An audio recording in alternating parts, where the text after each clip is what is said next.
I could understand how you'd be curious. I mean, you walk in, you go, what is it? What is this place? Walking to a Church of Scientology is very much a new kind of experience. It's not like a church that I was used to walking into. You know, it's very modern looking, you know, very, very clean. You know, it was a very friendly atmosphere. People come in every day, all the time. Just walking in. Hey, what is this? What is this place? I'd like to know. One of the things that you definitely see is a lot of displays. We have panels, there's video displays that are just designed just to answer questions. It answers every question that they could possibly have about what is Scientology. They can just literally push the button, watch that 2-minute display, and know exactly what that concept is. You know, you can come, spend 10 minutes, spend 2 hours, grab a coffee. Just kind of come as you are, check it out, walk through. Scientologists have a church because it's a place where we can go to study, to have Sunday service. We do the same types of things. We have our Sunday services, we do marriages, we have naming ceremonies. We have all kinds of services that we do as a group. But one thing that's particular about Scientology is that there's also a personal aspect to it. You can kind of choose, like, okay, what do I need help with in my life? The first thing probably most everyone does is a course.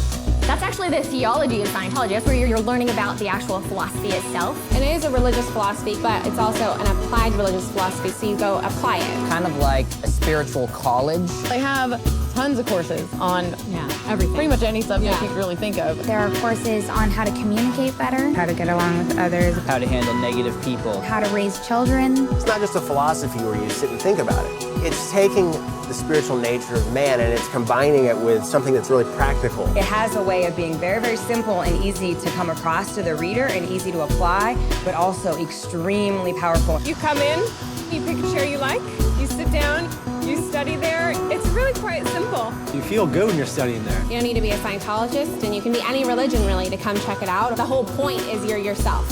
In a Church of Scientology, you're the one doing the learning. Nobody's preaching to you or teaching it to you. You're learning it yourself. Well, here at the church, we deliver courses, we deliver personal counseling called auditing, and we deliver the purification rundown. The purification rundown actually opens the way to spiritual progress. It's an all-natural regimen which frees one from the harmful effects of drugs and toxins. Old drugs that you took, pesticides, you sweat all those things out of your system and you feel so much more alive. It's revitalizing. The simplicity and the power of it is immeasurable.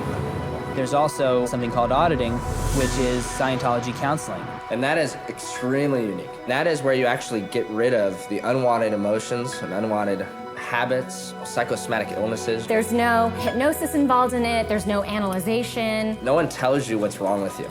It finds the root, it finds the cause of what's going on, and it handles that spiritually for you. You are given back yourself. You start to recognize really who you are. And that's really spiritual enlightenment. What they use in auditing is an instrument called an e-meter, which really helps a person to locate areas of pain and trauma that you may not be totally aware of. Anybody can walk into a Church of Scientology and just right off reception get a demonstration of the e-meter for themselves. I mean, literally the person can walk up and see for themselves how that actually works.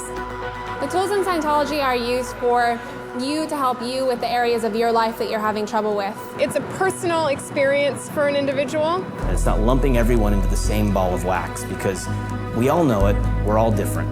Any person that walks into my course room is a totally new person with their own story, with their own life. And as you take that journey, you become more and more you. You become more and more an individual. After all, that's what we have to offer the world, is our own unique view. There's churches in Paris, in London, in New York, Moscow, Germany, all over Europe. In Madrid, in Africa. The best way to find out about something is really to look for yourself. It's as simple as opening the door. You're always welcome.